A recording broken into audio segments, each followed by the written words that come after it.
صرف انسان ہونا کافی نہیں ہے، انسان کے اندر انسانیت کو ہونا بھی ضروری ہے۔ اپنی حد میں رہنا سیکھو۔ حد میں رہنا اللہ تعالیٰ کی بڑی نعمت ہے۔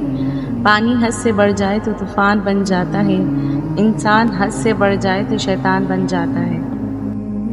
لوگوں کی سازشیں آپ کا کچھ نہیں بگاڑ سکتی۔ قرآن کہتا ہے تمہارا رب بہترین چال چلنے والا ہے۔ مدد کرنا سیکھیے فائدے کے بغیر، ملنا جلنا سیکھیے مطلب کے بغیر، عاجزی سے چلنا سیکھیے غرور کے بغیر، زندگی جینا سیکھیے دکھاوے کے بغیر۔ مفید باتیں۔ سورہ فاتحہ پڑھ کر پیٹ پر دم کرنے سے پیٹ کا درد ختم ہو جاتا ہے۔ اپنا سیدھا ہاتھ گال کے نیچے رکھ کر سونے سے ہارٹ اٹیک سے محفوظ رہا جا سکتا ہے۔ رات کا کھانا نہ کھانا جلد بڑھاپا لاتا ہے۔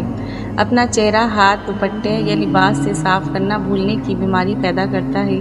اگر کسی کو حج پر جانے کی طلب ہو اور کوئی وسیلہ نہ ہو تو روزانہ 21 مرتبہ سورہ فتح کی آیات 27 کا ورد وصول مقصد تک کرے۔